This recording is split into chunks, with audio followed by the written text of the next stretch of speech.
to TFW Live, the best kept secret in fantasy football, where we keep that week one feeling going all year long. I am Big Travis, joined here by my best friends, Johnny and Austin, and of course, you, Whisper Nation. What is up? Everybody in the chat, Jersey J, Devin, we've got Smitty Fatal, Ronald, everybody in here now. There's going to be a bunch of you later. Welcome in. Do us a favor, hit that subscribe button. Help us get one more sub today. That's all we want, just one more subscriber on YouTube. We've got a few followers that we just picked up. David Rakers, shout out to you. Dad Bod Fantasy Squad and Rich Rebar, all now part of Whisper Nation. Welcome in. We appreciate all of you. But today's episode, we have an even more special guest here. Steph Smalls in the house. You know her from Champions Round. If you haven't followed her yet on Twitter, I don't know what you're doing. Get out there and follow her on Twitter. She's, if not entertaining on Twitter. But what is good, Steph? How's it going? Can I just tell you guys, you have the best intro song. I have done so many shows, maybe not as many as most people.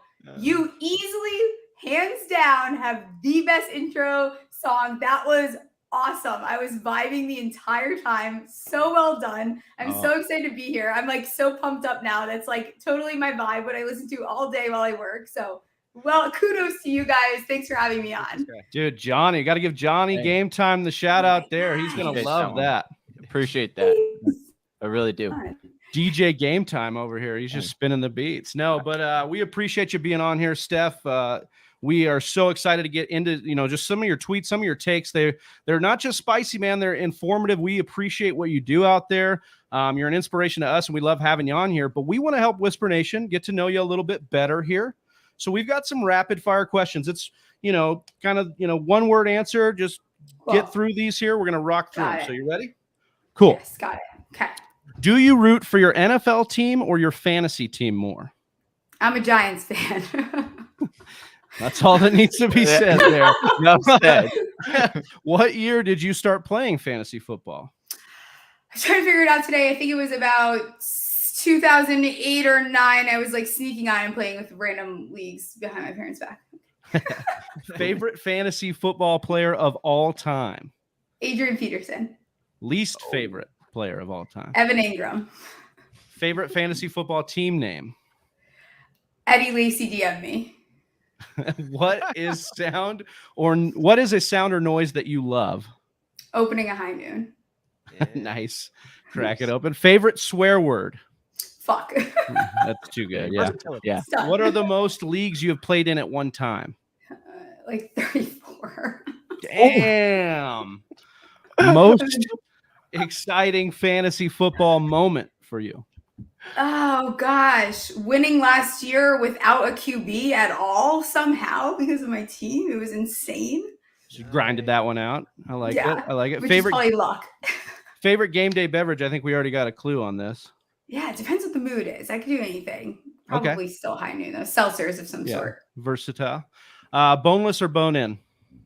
Bone in. When you rank your players, do you prefer to ask the experts or trust your gut? Gut. I love it. Oh, yeah. All right. Now, this is a specially tailored question, but I'm actually going to ask Johnny and Austin first and see what their response is. This is actually Steph's question, but for you guys, and then we'll finish with Steph here. So out of the current NFL players, Austin, we'll start with you. Who comes to mind when I say dad, daddy, and father? Dad, daddy, and father for NFL players. I'm going pure kicker edition on this one, Travis. I love it. Dad, different. Dad, Rodrigo Blankenship. Daddy, Evan McPherson. Father, Justin Tucker. Yes. Yeah, I'm with that. I think you could swap McPherson and Rodrigo, but I dig it. Both of them are awesome. All right, Johnny, you're up. Dad, daddy, father. Okay, I'm not gonna go with kickers because, like, when I think of a dad, daddy, or father, I instantly think of a quarterback. So mine would be. A dad would be Daniel Jones. I'll go with the Giants, but he is a dad. Like that's like the khakis, baby. Yeah, daddy now is like someone that's got a little bit more suave. Gets it. that would have to be Aaron Rodgers, right? Got to be Aaron Rodgers. I mean, that guy he thinks he is. Hey, he can sell catalytic converters, or he can win Super Bowls. You never know. Hey, and then the last I'll say is for the father, I'd have to go with Derek Carr here. Derek Carr gives me father vibes right there, so that would be mine. Peace be with you, and also with you. Hey. All right, Smalls, you're up here. This is your question. Bring us home. Oh gosh, dad, daddy, father. I'm gonna do a Vikings edition because they have been on my mind a lot lately. So Justin Jefferson is just straight up my dad. Like, that is my dad. He's going to be my dad. He should be everyone's dad. He is going to have a phenomenal season, and I can't wait for it. My father is Kirk Cousins for sure. Guy, definitely. You know, and I'm sure at some point it will come up because of my Kirk Cousins love. That I don't know how much love it is, but yes, I okay, whatever. What am I missing? So I did father, I did daddy, or I did dad. I need daddy. Oh, well, I'll go spicy. I'll go with my buy low candidate right now, and Alexander Madison, because I'm trying to get some word out about this guy. So he's my daddy this year. I think this is going to be the last year you're going to be able to get this guy cheap. Yeah, it might be it might be his last daddy year priced in. Then he's going to go full dad after this. You know, exactly. Yeah, there's levels to this shit, right? Exactly. Like exactly. Well, we appreciate it, Steph. Hopefully, Whisper Nation got to know you a little bit more here. We're going to move into our news section here. Just going to quickly move through some of the stuff that's going on here.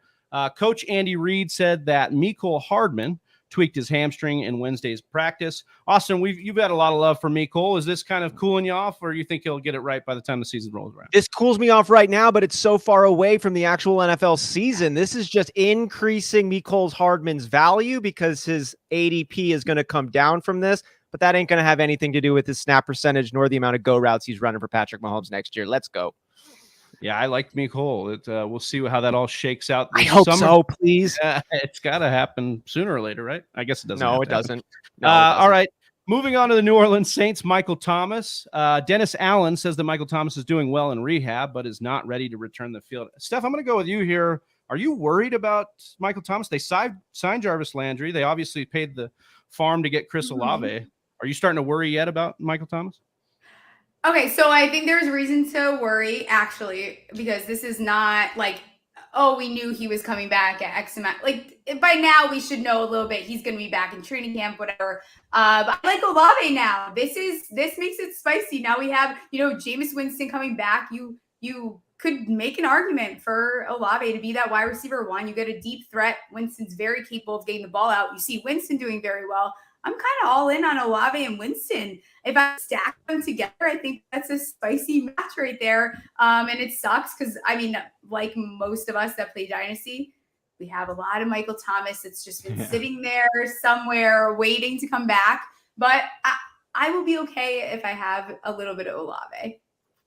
Yeah, I'm in on that. I just drafted Olave in our Dynasty League, so I love the Dynasty or the Olave love there. Johnny, we're going to talk a little bit about Jameis. Obviously, Steph mentioned it there. He's a full participant in OTAs. They're saying that he's done anything. You've been kind of on Jameis before, the industry, so you're really in on him here, I imagine. Yeah, I think he's a huge steal, like in both Dynasty and in redraft. He's going in 10+ rounds, and I just think you're definitely going to be able to start this guy. He threw 5 touchdowns week 1 last year. Who says he can't do it next year, week 1? Just because he's a sketch dude doesn't mean he can't keep performing for your fantasy team. I just got to always throw my Jameis Winston poo-poo on him. I just did a show, and he was one of my breakout players, so I'm pretty all in on him doing very well next year. I'm a sucker, though. Yeah, he's definitely he could be poised. They have basically built around him. They said we're a contender now with Jameis. We're going to put all the pieces around him, and they've done it. So we'll see if that's actually true. I tend to believe all the interceptions in Jameis, but we'll see what happens there. Moving on, we're going to talk about Keontae Ingram here. 6th-round running back Keontae Ingram is a candidate to replace Chase Edmonds as the number 2 back. And then, of course, the Cardinals went and signed Darrell Williams right after this. Johnny, what do you make of the backfield right now? Is it still too early to tell? We just need to keep our ear to the ground on this? I don't know. I fully heard that Ingram was supposed to be the guy. I don't know why they brought in Darrell Williams in that case. If you were that confident and you spent a higher, well, no, they didn't spend a high draft pick, but we needed a lot of players in this draft. And so for them to go out and sign Darryl, that does give me some concern for Ingram for sure. All right, moving on here. Treylon Burks, Jim Wyatt of Titans.com says that he doesn't think the Titans are content at wide receiver, and he could see another addition before the season at receiver.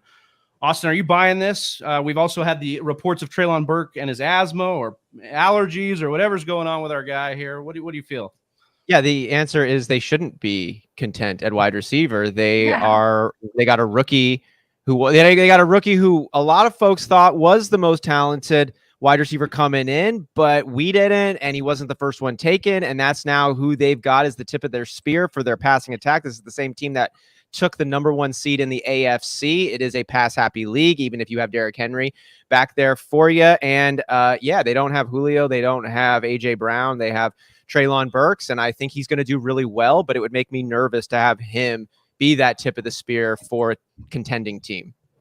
Yeah, and like the other guy that's like the veteran presence is Robert Woods coming off an ACL, so it's not like they've got the depth of anything there. So moving right along. I think they're also accepting that like a rebuild is possibly in their future if they, it's almost like this acceptance, like, well, we're not going to pay AJ Brown. Let's get possibly a very equal replacement in the future because they are similar players. Yeah. But I think the Titans, like, they're not going to be the same team that we saw last year. That's for damn. They're like hedging their bets almost. Yeah, exactly. That's exactly what it is. It's like the backdoor rebuild. Like, oh, we don't really want to call it a rebuild, but it's there if we want it for sure. Yeah.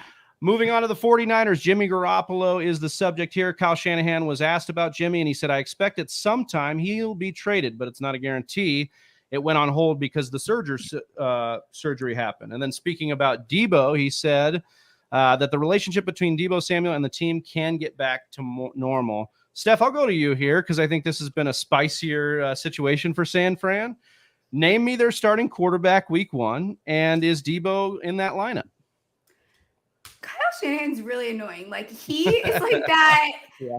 He's a gossiper, like one of the, like, I don't know what his deal is. He's almost, I keep saying this on shows, like, he's just a brat. Like, what? He makes the problem. It's your fault. And then he kind of gets pissed off that everyone's talking about it because he's low-key very honest about it.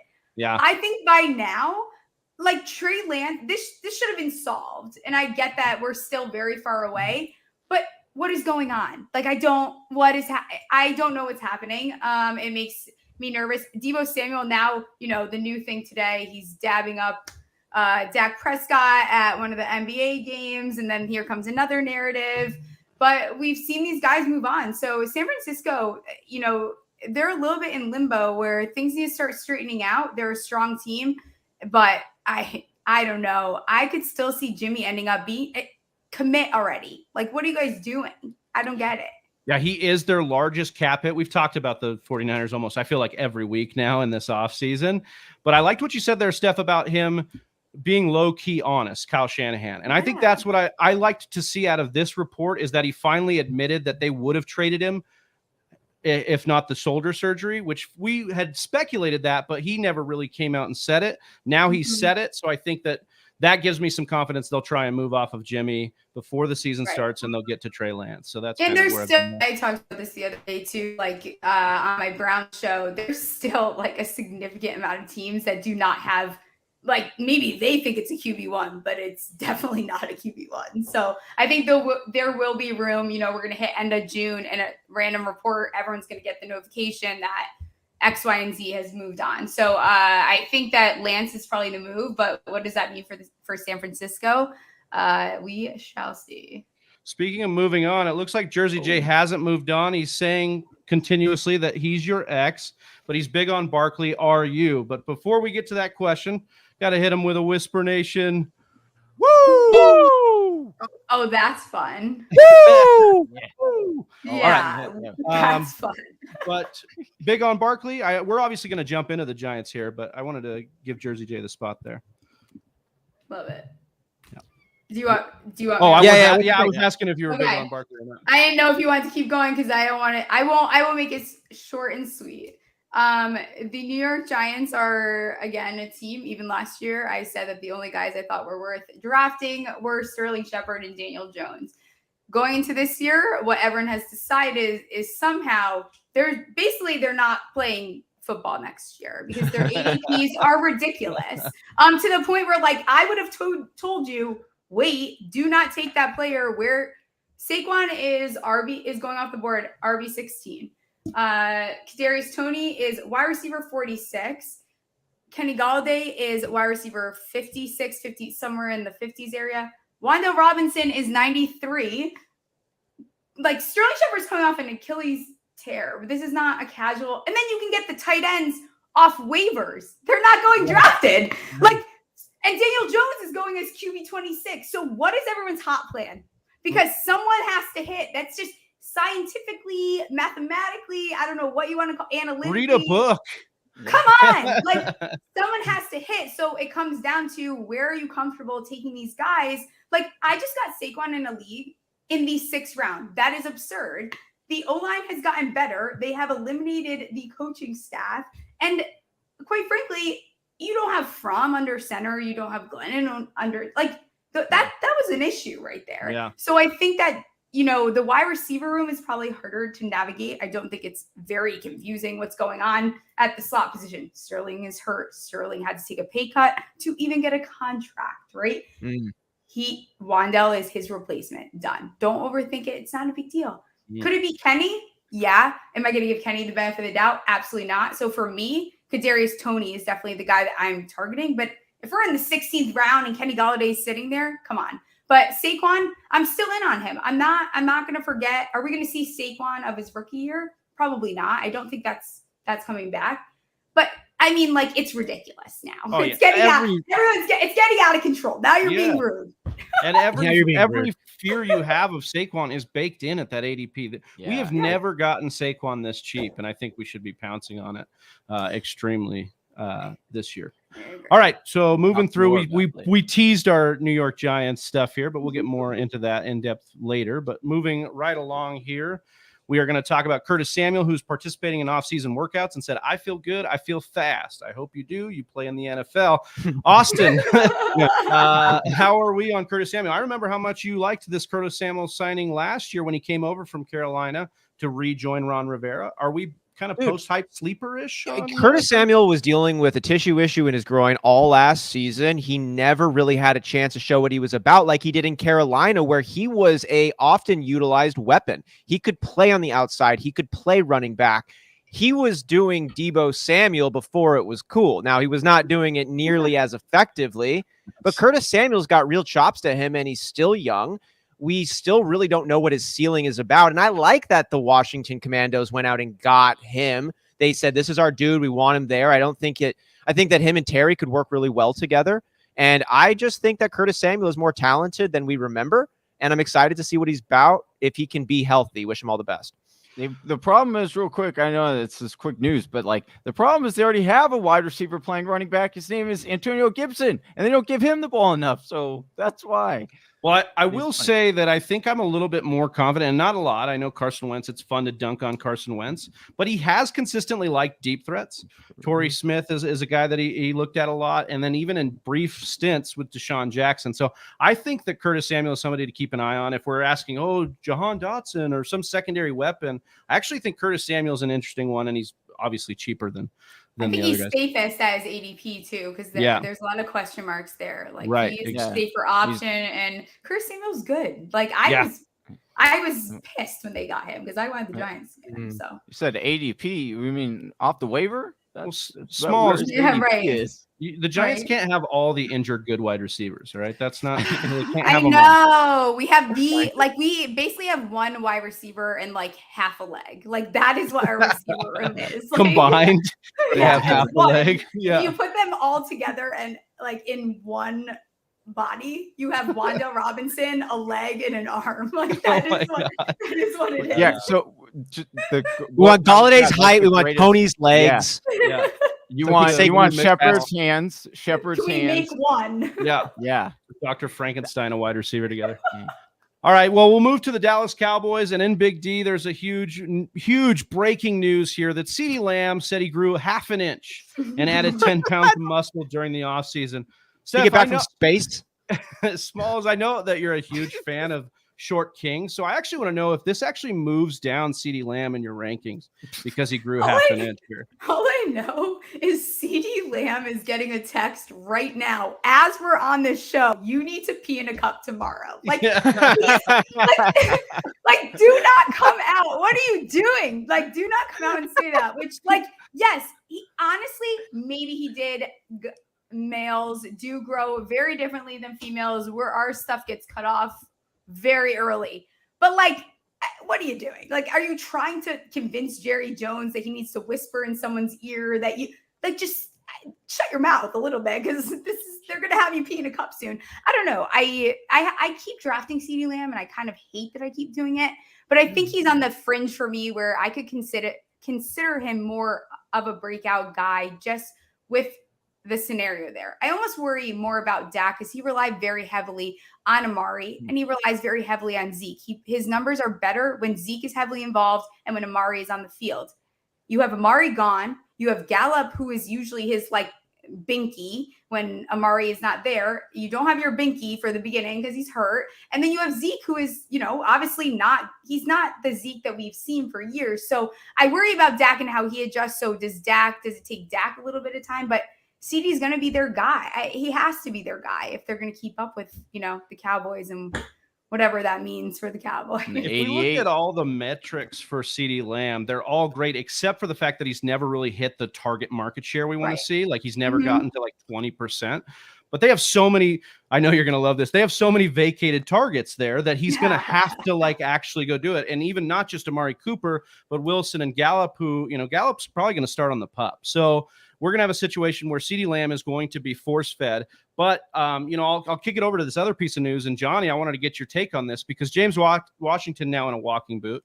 Jalen Tolbert was on the side working with rehab. So we have a situation where they're doing their best Giants impression, getting a little banged up in the wide receiver room it's like here. Space Jam on the I honestly want to know if we're looking more at the tight end and the backs increasing along with CeeDee Lamb than we are actually these wide receivers, because we want to crown Jalen Tolbert. We want to look at Michael Gallup, but and James Washington maybe even though it's a small deal. What's your take on the ancillary pieces in Dallas, Johnny?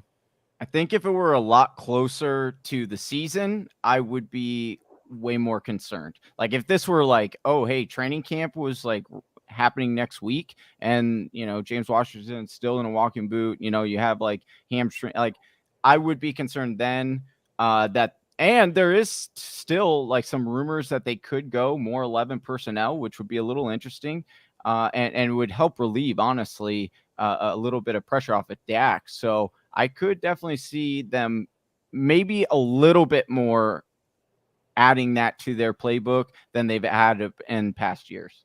Speaking of adding, I just want to say what up to do it 420. Yeah, do 420. Slim Reaper, football therapist. The chat is popping off. They showed out for our girl Steph Smalls here tonight, so we appreciate everybody in here. We're going to move on through this news. It's kind of fun getting back into OTAs because we got all these blurbs to talk about here. So Nyheim Hines is another one here because speaking at OTAs Wednesday, Coach Frank Reich said, if I was a fantasy owner, I'd consider drafting Nyheim Hines. Austin, do you think that Frank Reich plays fantasy, and do you think this is a valid situation here, Nyheim Hines? 100% to both questions. No, I'm just playing. Not really. I don't think that Frank Reich really probably does play fantasy, but it wouldn't surprise me. It's cool to see more folks in the NFL get more involved in fantasy. That's just cool. Shout out to Coach Hugh Jackson, who joined our mock draft marathon, which we do every year. That'll be coming up again in July, Whisper Nation, who had talked about fantasy football increasing the amount of people who can come and enjoy football. More conversations, more perspectives. So do I think Frank Reich is playing fantasy football? I don't know, but I hope he is. He probably will be eventually just because it's so dang fun. This does give me a little more consideration for Nyheim Hines. You can take a flyer on him and that might be cool. I think where a lot of the commentary would probably come around this is what does this do to impact Jonathan Taylor? I'd say nothing. I think Jonathan Taylor is really, really good. I think that Hines coming in would be more for a spell approach. I don't think there's anything Hines can do that Jonathan Taylor can't do better. So I'm not really concerned. This actually could probably be good for Jonathan Taylor's long-term outlook this season and beyond. Well, I'm glad you clarified that, because my question was actually going to be like, does this do anything to knock Taylor into more of a 1A, with any of these other guys? Like, is there any pause for concern? Because so far in the industry, we've said it's Jonathan Taylor at 1 and then figure it out from there. So does anybody on the panel think that this changes that at all? I don't think it changes it, but I really do think that you can play Nyheim Hines. Like, I think he's being serious when he says this. Like, I think he's being straightforward, because think about Matt Ryan last year. What did we talk about? The fantasy glitch. Cordero Patterson. How many times did he move Cordero from the backfield out to the outside slot, and Cordero would run goes and things like that? Guess who can do that? Nyheim Hines. So again, it's not going to be every single game. I'm not saying he's going to be, the next Cordero Patterson, but he was already usable last year, especially if you're in a PPR. I do think that you'll be able to use him, and he's going because so many people are so set on Jonathan Taylor and how high he's going that they're not really thinking about the handcuff potentially. And so I actually do think that there is some actual value there. He's gonna be like a perfect plug and play. Like that. It's not gonna be a every single week guy. Right. Like, no, he's not one of your weekly starters. But yeah, when one of your guys ultimately gets hurt, you know that you can plug him in and at least not scrape the barrel for a point. So you can actually get at least some substance from him. So I like that. And he's someone, I'm all in on these backup, handcuff, whatever you want to label them guys. I think now is the time to get them too, and go out, pay low, take them away from people. Like, go and take that away from the Jonathan Taylor owner too. That's a great way to play defense in fantasy, but I'm in on it. I'm probably going to go out and try to get my hands on some Hines. All right. Love it. We'll move on here, talking about Allen Robinson. The LA Times, Gary Klein believes that Robinson will be a weapon across the field. I hope so. And especially inside the 20-yard line in Sean McVay's offense. Austin, are you buying like a rebirth of Allen Robinson here? A lot of people are saying he might be washed because of his low effort last year in Chicago, but it was kind of a dumpster fire there. I think if OBJ can come back, Allen Robinson can come back, right? I have less concerns about Robinson than I did OBJ last year, and I still supported OBJ leaving Cleveland. I think Allen Robinson is going to be given first crack at being that number 2 wide receiver after Cooper Kupp, obviously. And Van Jefferson over there, I think he's going to be coming into year 3 or 4 here. I think Van Jefferson is another good, talented wide receiver. I think Allen Robinson is still probably ahead of Van Jefferson, and I think he finishes the season that way. He's going to get the first crack, though, to show what he's about. I think he probably does well, but the Rams overall are not going to take a dip because Van Jefferson could just fill in if Allen Robinson is that third option. And I mean, Allen Robinson is my third option would be awesome, but I do think he's still good enough, and he's going to show that this year to be that number 2. Yeah, I think OBJ scored like 0 touchdowns with Cleveland and then 7 in the back half of last year with the Rams. And if we have less concerns about Allen Robinson, then I think Allen Robinson could smash just on TD opportunity alone. And that's what the LA Times is kind of saying here too. So I think it's a good one. Speaking at OTAs here, Panthers coach Matt Rule said that Christian McCaffrey will be held out of the preseason. There was another blurb about McCaffrey asking Marshall Faulk, for advice on how to stay fresh. So, yeah, I mean, Johnny, I'll kick it to you here. Are you afraid of CMC, or do you like CMC this year? Where are we at? He said, I will not reveal what he told me, but he gave me some valuable information. How helpful is that, dude? Yeah, it seems a little sketchy. I actually think he's starting to become a value. Honestly, I think people are super scared off because of the injury, and rightfully so. But again, he's not, he's doing steps and doing things in order to take care of his body. You wish you would have done this, a couple of years ago, maybe, but it tends to work out usually. I'm not a doctor, but I think it would be worth a gamble because his upside is so tremendous. But if we start to hear things like, oh, we're, going to reduce his touches or how many snaps he takes, I think then that's a real concern. But it sounds like they're just gearing up to really use him a lot this season. like they always do when he's in. So we'll see how that pays off there. All right, moving right along again here. We've got the Giants for Smalls here as Daniel Bellinger is reported to play immediately. They think, obviously, because Evan Ingram's left town. And then Kadarius Toney recovering from that offseason knee surgery. Smalls, I saw you tweeted out, like, how the hell did this just come up that he had surgery here? Just your overall take on the Toney surgery and then Bellinger there. Yeah, I think Toney's surgery, it almost eliminates. Okay, so it eliminates my frustration I had last year, but then also elevates my frustration as well, because I wish they would have just had more clarity around his injury. I actually am fine with him getting surgery. That's great. Let's take care of the problem. The Giants, training staff and medical staff, past couple years, real sketch. Like, I don't know what's going on there. I don't know why there's so many injuries. You have to figure it out.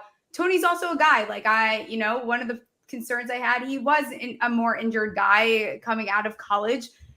I'm glad he did this now. Do it when the body is a little bit younger. I don't like when guys are doing this later on. So I'm okay with it. He has plenty of time. He did not play. Who knows?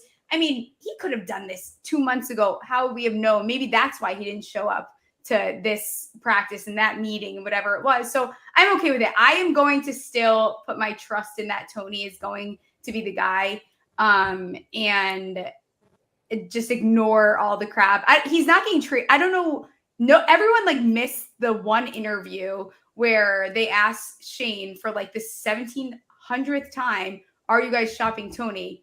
And he goes, "I'm not going to say it again. Just think about what I just said." I said, "We are not shopping Kadarius Toney," and I believe that. Which means they're shopping Kadarius Toney. 100%. The reason I believe it is because everybody also kind of missed that he got back into the building the day after he wasn't there. He wasn't there. That was the big report. Everybody's like, "Oh my God." And then he was in the next couple days, he was in the building. So he returned. He's in my mind, I think you're right. And what I love about all of this, you talk about the knee, the trade rumors, maybe his off the field stuff, all of it is pushing down his ADP. We've got people in the chat right now that are so scared of Kadarius Toney. I saw enough in the one game, basically, that showed me that guy could win you a league if you can land him. And as small as you said, somebody's got to hit. Sounds like a round of golf, dude, that I play. Oh, I hit one really good shot, and I'm going to come back and play another round. I don't know how much you guys know, too. I have heard that the way that they were able to fire some of the staff that really needed to leave, that was very outdated, that was part of Gettleman's staff, that scouting staff, they actually leaked fake stuff to them to see if it would get out to the media. Oh, wow. And so that's where the Kadarius Toney thing came from. And I forget what the other piece was, because I really try my best to not get as emotionally invested anymore. So I do forget the other one, but there was 2 rumors, and basically they were "Screw you. We only told you," and that's how it got out. So I do believe that Toney's not going anywhere. They're not in a position, and guess what? They're not going to get shit for him. So I don't know what to tell you guys. You're screwed. And now he just got surgery. I think that they held out to say that for whatever reason, but even more of a reason why they drafted Robinson and why I have grown to absolutely adore that pick. I think it was an actual great move. I don't care if that he's 5 this, 5 that, fine. That's great. We'll talk about that. Yeah, Daniel Bellinger, listen, if you are not leaving your draft, you could probably wait and just grab them off waivers. If you are not leaving your draft with a New York Giant tight end, you're making a mistake, because one of these guys has to be relevant, period. Ricky Seals-Jones almost did as well as Evan Ingram last year. Ricky Seals-Jones is actually a strong player. And Daniel Bellinger, not a pick I loved until I looked into it more. I think he's maybe one of the biggest sleepers going into this year, especially in dynasty leagues. This team needs someone. He's going to do best if they run, 2 tight end sets. I don't know if I see that happening. So he's going to have to learn and adjust, but he has better hands than Evan Ingram. He is debatably more athletic. His blocking is better. There's things he does worse than Evan Ingram, but you're kind of getting an upgrade there that has just kind of been stagnant for a very long time. The tight end position's just been disgusting over there. So I really like Daniel Bellinger. I would take either of these guys. I think if it's dynasty, I'm going Bellinger. if it's redraft, I might go Ricky Seals late, or Ricky Seals might be the guy on waivers week to week that you're like, shit, Kittle's hurt again. Who am I going to pick up? Like, I might trust that I'm going to go and take Ricky Seals, because Ricky Seals actually, like, he's good. He's not like, he's nothing like sexy. He's not the sexy tight end, but this team has no one, and they have to do something. So, and their injury history is like, if that scares you, then invest maybe in RSJ, especially like in a best ball format. I think RSJ is a nice late round tight end to go take a stab at for sure. The Giants are beautiful best ball players. Like, that's where I love the Giants, is go that best ball format all in. Yeah, especially like Tony and the tight ends for sure. All right, speaking about Elijah Mitchell, Nick Wagner of ESPN reports that the 49ers view Elijah Mitchell as their top option in the running game. Austin, of course, we always talk about the Niners running game, it seems like every week. Where are you at this week with kind of the news with Elijah Mitchell here? I mean, I've liked Elijah Mitchell as a best ball candidate if you can get him at a fair price. I like him as a redraft. I like him really pretty much in all formats. Here, you just got to temper those expectations. He's the lead back on a run-heavy team. That sounds awesome, but they do deploy committees. They're going to be using a lot of backs. They just drafted another one. So temper expectations, but Elijah Mitchell showed he was good last year. I think he's going to be good again this year.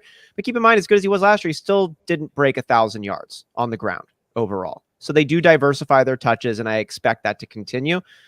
But I think Elijah Mitchell is the back that you'd want if you can get him at a fair price. Speaking of diversify, I believe that Shanahan has been a coach for 6 years and had a different leading rusher every single year with the Niners so far. That's called a fetish. Yeah.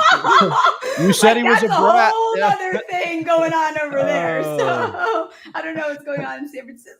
It's that's funny. All right, moving on. I just picture Rex Ryan right now. God. I'm not the only one. I'm not. You thought mine was weird. He's got a running back fetish over here. Okay.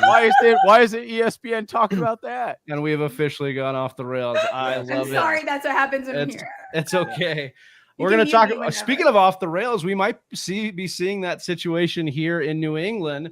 NFL insider Albert Breer raised the possibility that the Patriots head coach Bill Belichick could call plays in 2022. There was another report that players within the building are concerned about what's going on there. We've had reports about Matt Patricia, about Smalls' best friend in the world, Joe Judge, potentially. You hired Joe Judge. Yeah.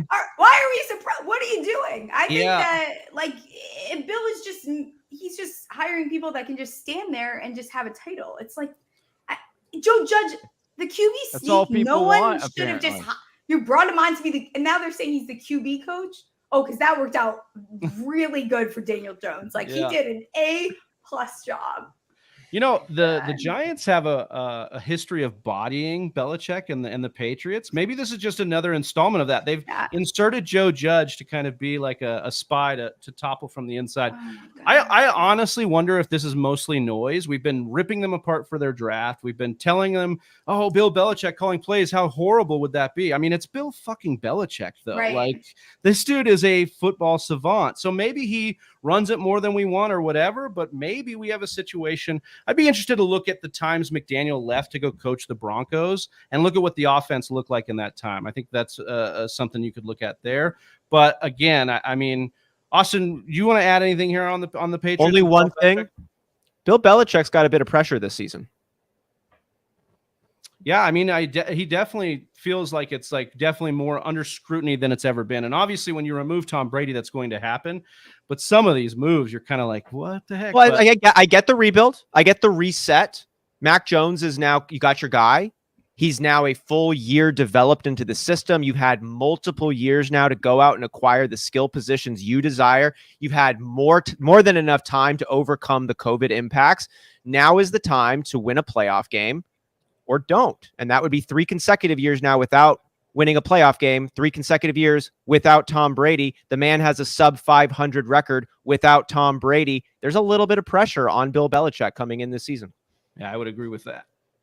Speaking of pressure, Rashad Penny may have a ton of pressure given the capital they used on Kenneth Walker and the fact that he's dealing now with a slight hamstring issue.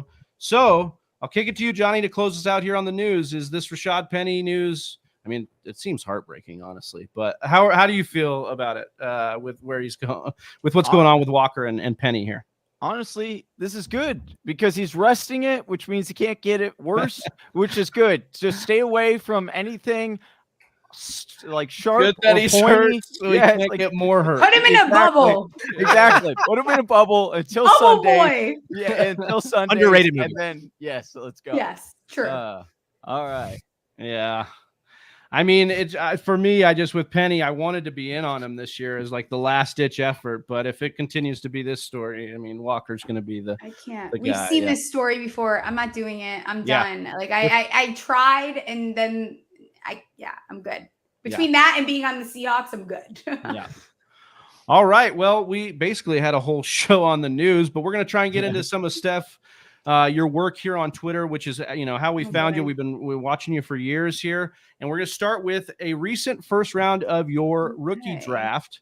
We have 1 through 12 up here, as you can see on the screen. Breece Hall, Drake London, Kenneth Walker, Treylon Burks, Garrett Wilson, Jameson Williams, Kenny Pickett, Sky Moore, Chris Olave, James Cook, Dameon Pierce, and Rachaad White to close it out. Austin, you looked at this tweet and you said you got a couple questions here for Steph. So Go ahead. You're up. Yes.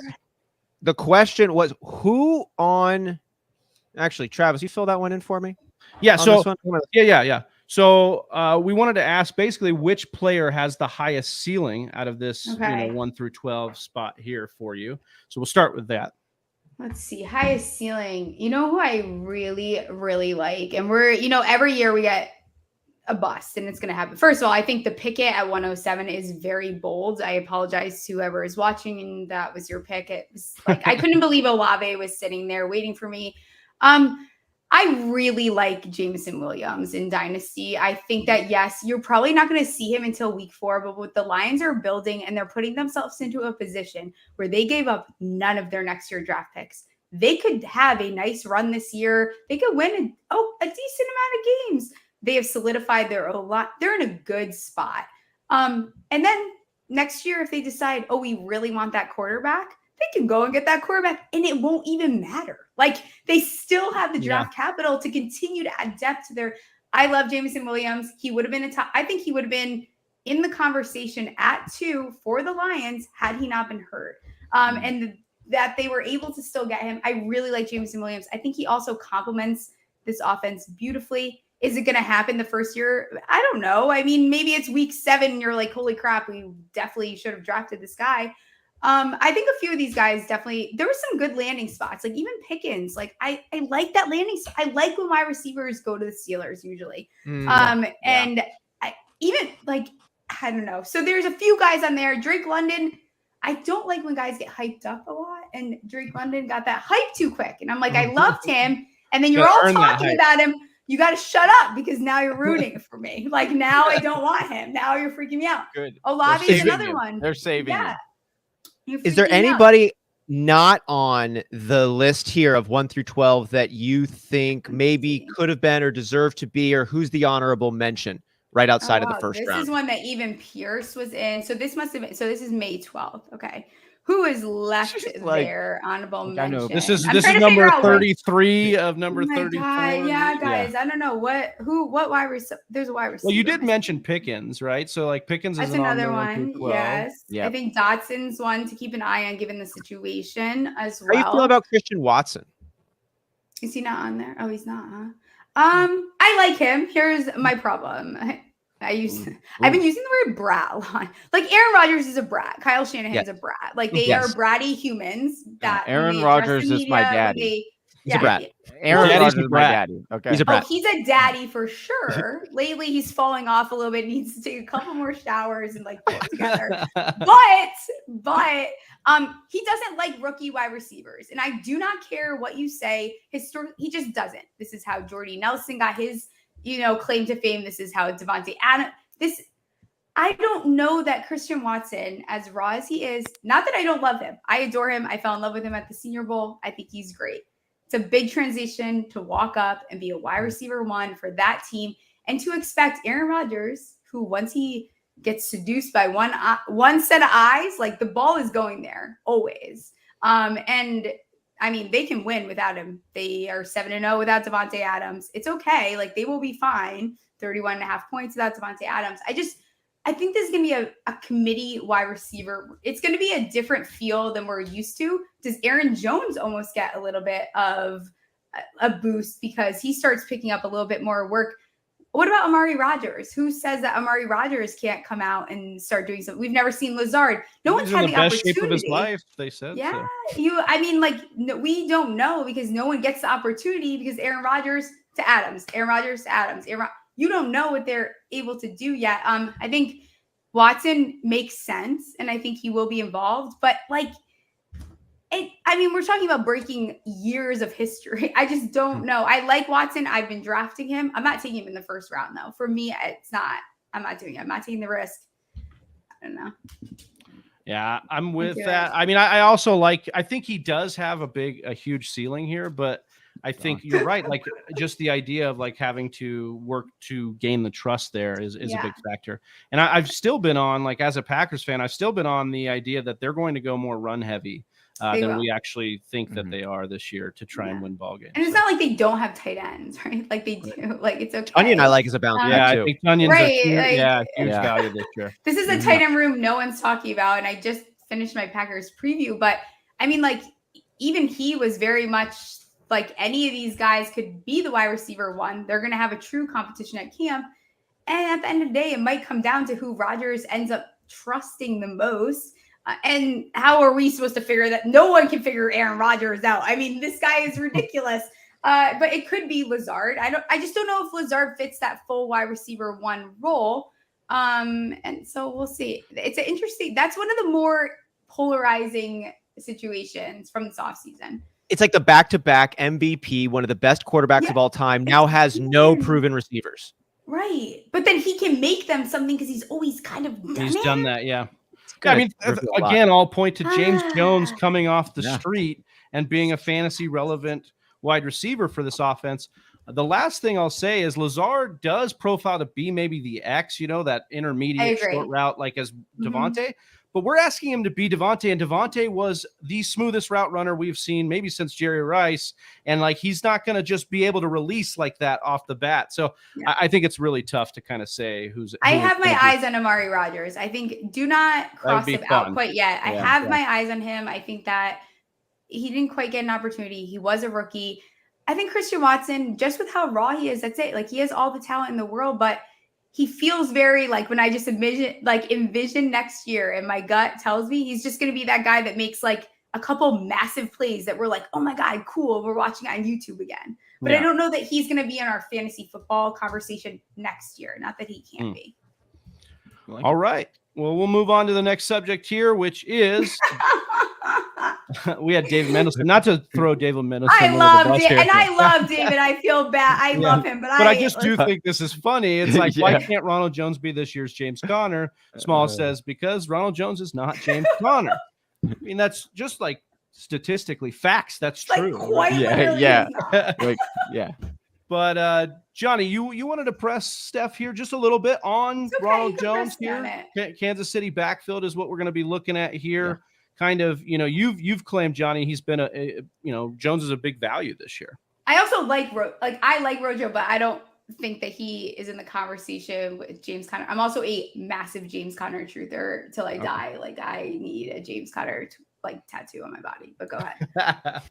I mean, I don't think it's to the extent, of course, that James Conner had an impact with, for fantasy teams, but Ronald Jones, where he's going, if you just generally look, wouldn't you still be interested in Ronald Jones for Kansas City? Because we saw Darrell Williams come in and be a solid RB2. If anything, if CH goes down, what is your perspective on that? Have you drafted a lot of Rojo this year in best balls or in any of your dynasty rosters? Like, are you full panicked on? Oh no, Ronald Jones? Like Rojo.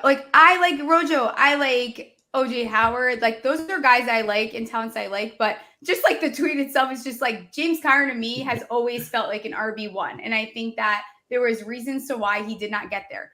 I don't know that Rojo is in the RB1 conversation. Does he have the talent to do so? Maybe, but now, like, you start going in limbo. You're going to a new team. It's different than the way that James Conner went to another team. the Steelers put too much pressure on James Conner. He needed to get that pressure off of him so that he didn't need to get hurt. And he went to a perfect scenario. And I think that Rojo, which I'm very interested, I like Casey's backfield. I think it's definitely possible. He feels very I don't know, week 4, week 7, week 12, we get a huge game out of him and then you hear nothing. And we saw this last year from several guys.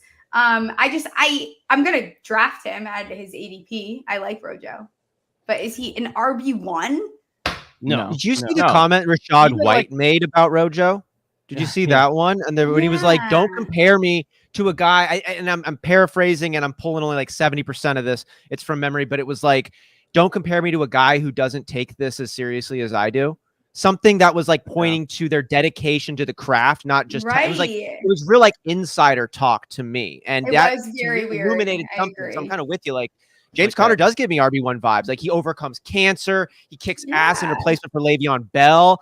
This dude he's got a huge back. He's Ronald Jones. Give me a chance. Give me the ball. Give me a chance and I'll do it. That's it. Oh my God, I have goosebumps. I love James Conner so much. That's a take on James Conner I haven't heard, because I drafted James Conner in the Pittsburgh days, got a little burn, didn't like him so much last year.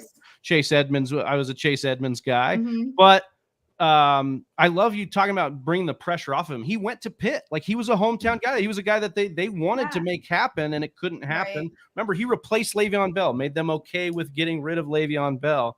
So that's an interesting thing. And then I think the other thing here, even if CEH goes away, is Ronald Jones going to be an RB1? I think that's an interesting question to ask, because I don't know that we are going to see enough in the passing game out of Rojo. Drops a couple passes and then they move on to somebody else. So it's a little bit sketchy, but the ADP kind of bakes it in. I think you should invest in one of them. But man, split personality Andy Reid here. He started his career with RB1s and workhorses, and now in the last 5 to 6 years, he keeps rotating guys in, even after drafting CEH in the first round. I love how Travis is talking himself into this. We need personality tests on all the coaches so that we can identify maybe this can be my next tweet. I'm going to put all the coaches in categories, and then what you should expect because of that. Because it's some of this, you try your best, from an analytical standpoint, from just a fan standpoint, and it's impossible to figure out some of these guys. It's you're doing something, saying something, and then that's not what's on the field. Yeah, Sigmund Bloom says, shout out to Sigmund. He says it's hard to assume rational coaching sometimes, and we need to stick away from trying to be logically trying to make it happen. Amen. All right, so we did our due diligence on the Giants here, but I do just kind of want to touch back in for a one-liner out of you here on these Giants, because you mentioned Kadarius Toney and Kenny Golladay.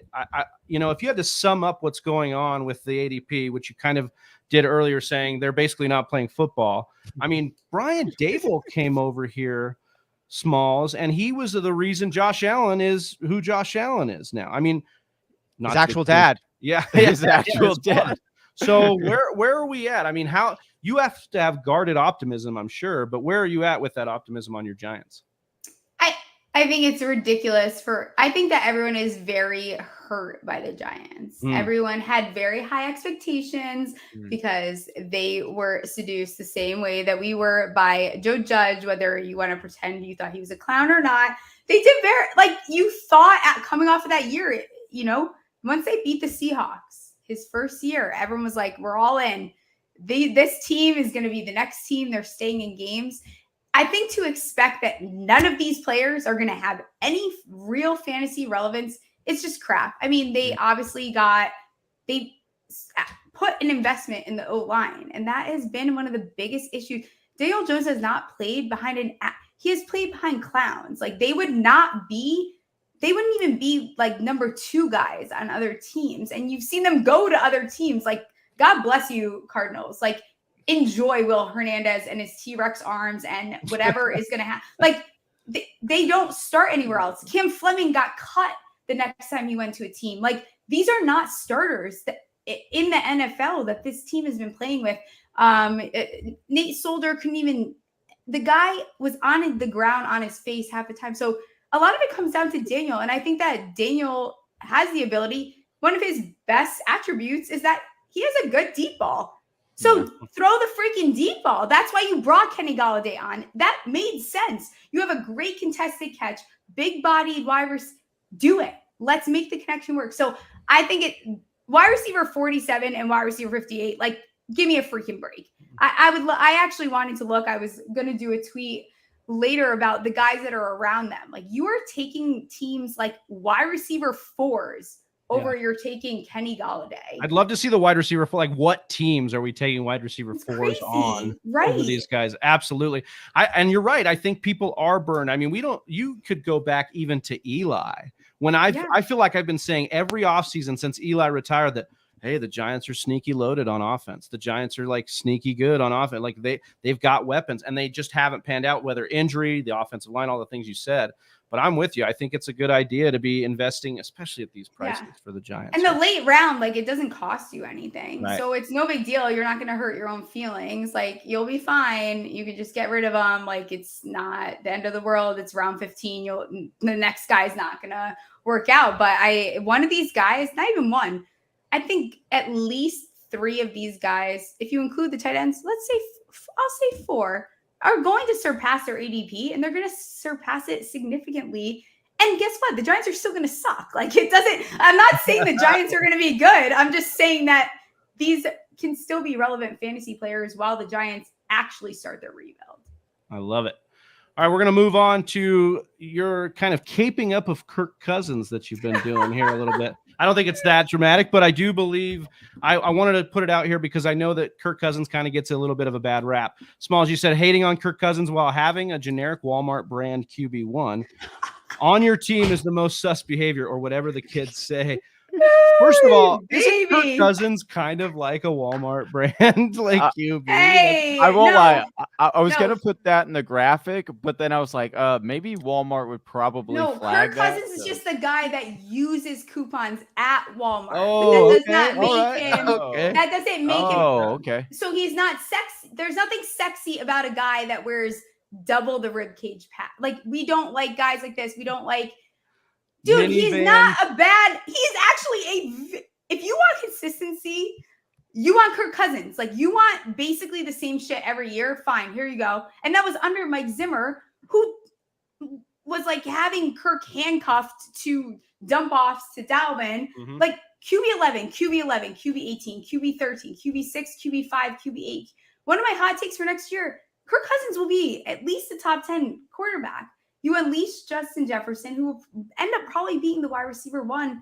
You're going to see a different outcome from this team. And Kirk Cousins, I'm not saying, like, go out and take him as your top guy in your dynasty league, but, like, I've been using him for years in winning leagues. Like, I feel like he's been my cheat code for years. He's Travis, how much do you love that? Wow. I love him. Like, he's great. Well, Travis, you love that music to your ears there? Yeah, in my dynasty league, he's my backup quarterback to Lamar, and I just think, like, it's really about the fact that, like Smalls laid out, it's the consistency. But again, if we look back to the QB5, QB6 years, correct me if I'm wrong, those are the Washington years under Shanahan, which was part of the coaching tree where Kevin O'Connell comes from. Here we go. So we're talking about getting it down the field. They have weapons, guys. Like, even if Thielen is old, I mean, I think he's he's not as old as me, but 31. He's a touchdown threat, right? Irv Smith, right? Field stretcher there. We've got the backs, and now we may like 4 of their running backs realistically based on who they drafted and undrafted. And then, so I just think there's so much value so much volume to be had in the passing game, and finally a coach that'll say, yeah, go ahead and sling it. And I think we've seen great things. Like, I want to get back to the meme-worthy I like that. You like that. Like this, Kirk Cousins, Like, some of my favorite moments are like Kirk Cousins. He's just one of those guys, like, I get it, and I stand up for guys that definitely don't deserve it. Kirk Cousins gets way too much hate. You want consistency. He's not flashy. He's not exciting, but, like, you can very much win games from him. But yeah, he needs a little bit of hand-holding from. He is always going to pick up the kids after practice. That minivan is showing up. That's it. And he's got Capri Suns that he got on sale at Walmart. He is dad. He is dad. Like, he is the dad. Like, you want, and there's no daddy problems from this dad. Like, this is going to be exactly what you need to get shit done. And he does it year after year. His numbers are nearly identical. Now you're giving him a different regime who's not going to say, we don't trust you, Kirk. They're going to throw the freaking ball to debatably the best wide receiver in the freaking league. Like, it's time. Let's do it. Let's unleash it. Kirk Cousins, you know what? Even if they move on from him in a couple of years, the Vikings are a team to just look out for because they have everything they need. Their secondary is still sketchy, but they try. Kirk Cook. Yeah, I so mean, you look, gotta just say it. Let's hear it. Yeah, the old cliche. Let's Let let's Kirk summarize here. Cousins coupon clips. He drives minivans. He sang in choir in college. Like, obviously, he's a nerd. Yeah, he's we just love a it. dork. Go swing it. We do swing know the ball around. he does play. He takes his dances from that video game. Now I feel like a nerd because I don't even know DDR. DDR. You got a kid coming. You're doing No, very not- dad vibes here, No, John. it's not DDR. It's like the anyway. Am I I don't aging know. myself saying that? No. Like, he's the guy that like washes his hands twice after he pees, and like most guys don't even pee their wash their hands after they pee. Like, that is Kirk Cousins. You know, he takes a full day off. Like, after games, like, he does not do anything. He lets his whole body rest. If you ever go back and listen to some of the pods he's been on, Kirk Cousins is dope. Like, he drove a minivan for years being in the league. He drove it back home when he was like, he's a cool guy, and like, that's consistency. And I saw it in Eli Manning, and maybe that's why he pulls at my heartstrings. Is like, you love all these dad, father, Mackie pant wearing Eli. Guys, he washes his hand twice. Oh my God, I love it. That was Watch a it great 3 line. times. I love it. Like, I hope he love puts everything about it. I hope one day, after he watches this show, that he puts that in his bio for Twitter. Is I wash my hands twice after. Have you seen any quarterback that wears his chest is out to here because he doesn't want to get hurt? Like, it's so cute. That's what not if he double, just thinks it's what not if he just double wants a rib bigger padding. It's actually a fanny pack he's got under there. Yeah. So that's actually what he's got walking there. But we touched in a little bit on the offense here. You went further here with the Vikings. You were really in, and we talked about Kevin I McConnell. gotta chill, huh? Yeah, no, I think it's worth talking about because they'll be an undervalued, I think, offense in a lot of ways, at least with Cousins and maybe Thielen and Irv Smith. But Smalls, as you said here on May 18th, don't at me. I've been trying to tell all you twerps, no Zimmer, decrease dump offs, increase Justin Jefferson involvement. Vikings will gritty their pretty little purple panties into a wild card spot. That's a great tweet. I also think, your reply tweet was if they even need the wild card spot. So I got to tell you to calm down because Green Bay's still the king. But speak a little bit more on the overall offense, and you also had some Alexander Madison love that we can get into as well. Yeah. I mean, this offense, there's so much to like. I think that the Vikings, after watching them, I feel very bad for their fans because it's not like there's there's reasons why, but you look at this roster and every single game, like they are beating the shit out of teams until like the last 4 minutes of games and then losing. Like, what is going on? What is the problem? And I think a lot of that is if they just get the ball to Justin Jefferson a couple more times. Their O-line has been very sketchy, right? Was things that needed to get fixed. But they have one of the better wide receiver rooms in the entire league. There's a lot to like there. Their running back room, a lot to like. They just needed someone to come in that's not – and I don't even hate Mike Zimmer. I actually think Mike Zimmer is a good coach. I think that Mike Zimmer is not made to be a head coach. I think that he should be a defensive coordinator. That's it. And because it's a different league now. Like, this is not as much of a defensive league as it was in years past. I think that they just needed fresh eyes on the situation because you have what you need. Like, what your secondary blew, and they made the changes that they needed to also in the draft. Like, it's gonna, you're expecting a lot out of rookies, but I think the Vikings are a team to really watch out for. They are always in it. And it's the NFC. You don't have to win the division to go and get yourself a wild. It doesn't even matter. You don't even have to win that many games. You barely have to win it all at this point to get a wild card game. And I think they get the ball to JJ 2-3 more times a game, then this team is a wild card team done. And that's it. You don't even need to change anything else. Yeah.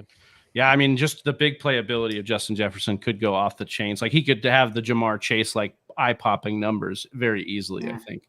He was wide open so many times this year. Like it was once I was able to like shut off the Giants for the first time in my life, I was like definitely watching more Vikings games.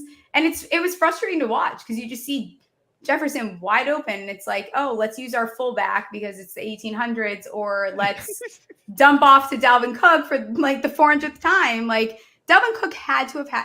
They're literally basically on the goal line and they can't get it. What is it? What are you guys doing? What is happening here? It's frustrating. I feel bad for Vikings fans. Like at least I'm numb to my team and I have my Super Bowls, but that's a rough franchise. Yeah.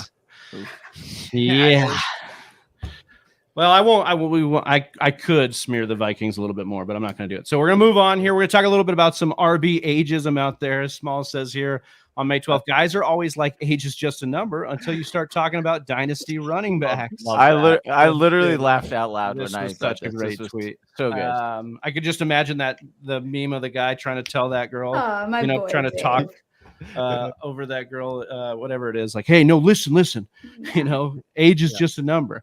But Dave Kluge, we had him on last week talking about running backs over the age of 26 here. And so we asked him kind of which guy he thought could break out of this norm, or, maybe a couple to actually hit that mark of the first one since LaShawn McCoy to be a top 5 back.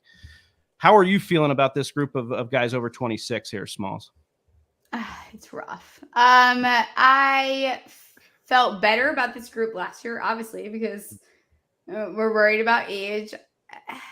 I worry more when age and situation do not fare well together. I think that's a big part of it.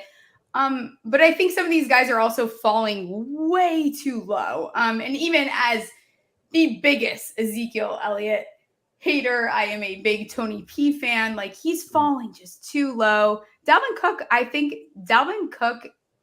he has had pretty minimal wear and tear. Like he does miss like 3 or 4 games, but Mike Clay, right? He does his projections expecting that running backs miss 3 to 4 games. And I think that's how everyone should look at the season. Your expectation should be that running backs miss games, period. It's not the same. It's a crazy league. Guys are like on what is it like raccoon stare, whatever that one thing that came out, Hopkins, that fake tweet. But like seriously, the tranquilizer. That's what it was. Thank you. But I worry more about like Derrick Henry, right? He came off that injury and looked like shit. Like, let's just call it how it was. And they lost that game because they tried to force him in when he could not keep up to what they needed. Leonard Fournette, late round, you just can't overpay for these guys anymore. Like, I'm going to take Dalvin Cooks. Yeah, like I know he's going to miss a couple games, but I know he's going to produce also. Leonard Fournette, like, you're going to start being on your way out. Like, now you're pushing your luck. Like, it was fun for a little bit and, whatever, playoff Lenny and Lombardi Lenny, but now you're starting to make me a little bit uncomfortable. Like Derrick Henry, I can't do it. I can't take him. It's got to happen at some point. For all of us. Time is undefeated. Sorry, I like for a second I thought I was talking to my therapist there. That's my hey, that's how we'll hold some space for you. Sometimes that's what the FB therapist is. FB therapist, I think, he's in the chat. He was hanging out for a while there. Yeah. It's about taking pressure off these guys, and this has been my thing, and this is how I started out talking about all the time. It's like you can't expect a guy like CMC. Like again, I'm off CMC because Carolina does not have a system built to not expect that CMC goes out and runs their offense. Guess what? Effing happens. Look at me controlling my mouth. Look what happens when you just expect that one running back is going to run your offense. Same shit happened to Saquon Barkley. This is what happens to these guys. This is why they get hurt, because they're on shitty offenses with a shitty offensive scheme, with a shitty offensive coach, with a shitty head coach, with a bad O-line. And guess, oh my God, they got hurt. Oh, what? No shit. Like literally no shit. It's like just going to happen. So, James Conner not having as much pressure. Look what he was able to do. Look at what happens when Leonard Fournette even going there, being able to not have to be the main guy. I mean, he's not having to put on the Jaguars jersey anymore. And that doesn't mean exactly right. And that doesn't mean that they can't be fantasy relevant either. And that's a big misconception. Like, right. everyone calm down. You can definitely still be relevant without being like the head of the entire offense. Well, that's why I think guys like Saquon make a lot of sense, because we're not asking him to be, like you said, rookie Saquon, and we're not necessarily where we're drafting Leonard Fournette. We're not asking him to be a top 5. We think he could be if he was healthy the whole year, but we're not asking him to be that based on where we draft him. So I think that's good. We talked a little bit about Fournette and the Jags here. I love it. You're brutally honest on Twitter, and I love that about you. You're authentically yourself. You had this tweet that was, I forget what it was, and then you said that was a drunk tweet. But I still believe myself, or like you were still on that take. But I love this. I love this tweet about Trevor Lawrence here, because it's in all caps, and you are basically saying, I'm all in on Trevor Lawrence in Dynasty, and you guys can suck it. And I would imagine maybe it was drunk, but if not, I'm all here for it anyways here. I really wanted to ask you, though, Smalls, the Jaguars to me are kind of low-key exciting. They've got a Super Bowl head coach now who joins the bunch, highest touted quarterback prospect in Trevor Lawrence since Andrew Luck, coming off his sophomore season, that he's no longer now dealing with the Urban Meyer Mulligan effect. We've got an undrafted 23-year-old former top 5, though, running back in James Robinson, who eventually will come back. Travis Etienne, first round running back, who should be looking like he's going to be healthy for the full season, at least to start it off. They have the highest paid receiver in the league there in Christian Kirk, trying to be that guy for his new team. And I am a Cardinals fan, and I do think Christian Kirk can actually be good. But I wanted to know, what do people need to know about the Jacksonville Jaguars fantasy wise this season? Where's your stoke level or concern level on this team and the specific pieces there for fantasy? Yeah, for sure. I think that you're not going to get me to get excited about Evan Ingram. I'm sorry. I'm not doing it. I don't care. He is not. His best fantasy season was his rookie year. And then he has not had a season better than he was QB 13, basically what feels like 10 years ago. And then outside that, he just is not consistent enough. I don't think that's going to fare well with Trevor Lawrence. I don't see that being an exciting thing. Is he a plug and play tight end? And I'm so happy for everyone that they're buying low on Evan Ingram. Enjoy it. I think there is a lot to like. And I think that Trevor Lawrence, who is someone that I wasn't that excited about, mainly because of the landing spot. And maybe I'm less of an analytical and more film and more gut, whatever it is. But Doug Peterson's interesting. Okay. Doug Peterson is a very big part of why Carson Wentz ended up having that season that he did have. And I like Doug Peterson about all of this almost more than the players themselves. I also very much like Etienne, who is a great value as well. I think that Etienne, there's no reason to expect that he can't come in and just start performing the way that we expected the past year. I think that the wide receiver, no matter what, there's a boost here. This team is going to be more productive. You don't have it was basically a circus act last year. Yeah, the Urban Meyer correlation. Yeah, I mean, you can't, but I think Trevor Lawrence is the guy. He's almost the one to target. If it's Dynasty we're talking about, this is the cheapest you're probably ever going to get him. I love looking at second-year quarterbacks right before the season starts, because if they do hit, that is the cheapest you will ever get them. So Zach Wilson and Trevor Lawrence, I absolutely adore this year to go out and get. They're cheap. Go do it. Now, the Jets had a nice draft, so it's a little bit different. He's a little bit more expensive, but I think there's something to like about this Jaguars team, and they're coming off they have something to fight for because they've been through hell at this point. Last year was awful. And I think that you have to invest your trust in you have to look at it as surface level. Trevor Lawrence has this amount of talent. We know the ceiling. He is an elite talent. It did not translate, which at the end of the day, you kind of knew that was going to happen a little bit, especially knowing that he was going to go to a team like Jacksonville. But they have spent the bag. I think that the Christian Kirk move was a lot of money for Christian Kirk. Yeah. But they have a lot of options. So I think they're going to have the opportunity in camp to figure out, how do we make this translate to the field? Who is going to be our starters? And it might not be who we think it's going to be, but they're going to be definitely a team to at least keep your eye out for.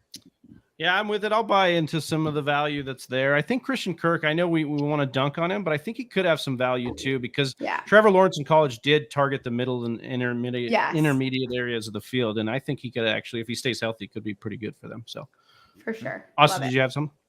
No. Oh, no. Okay.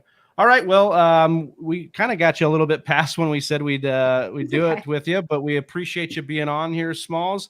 Can you tell the people where they can find you and what you've been working on? Yes, I'll be on this show tomorrow. No, okay. You guys can find me. Appreciate that. You can find me on Twitter at Stephie Smalls with 3 L's. I am with Champions Realm. We are a micro fantasy sports game. We just came out with a new game, Daily Dozen. It's a blast. If you're into sports betting, definitely check it out. All my content's over there. I am doing a 32-team preview. This is more than I ever really say. I think it was that intro music that got me going. But this was a blast. Thank you guys for having me on. All my stuff's on Twitter. Stephie Smalls, 3 L's. You guys are fantastic. This was awesome. I'm going to get you guys on my show, Smalls Talk Smalls. We're doing a collab between these two. But I need that intro music, because that is cool. That is awesome. Absolutely. Well, and this is link to everything is in the bio underneath this video too, to your link tree. Yeah. Well, we appreciate you, Smalls. And for Steph and for Johnny and for Austin, I'm Big Travie. We're the Fantasy Whispers. We'll see you next week. Peace. Peace. Bye, Whisper Nation. Appreciate you. You stuck through the whole TFW live show. Congratulations. Big Travie couldn't even do that. Well, if you like what you saw, make sure you hit subscribe. If you want more videos from the Fantasy Whispers, make sure you hit one of these videos.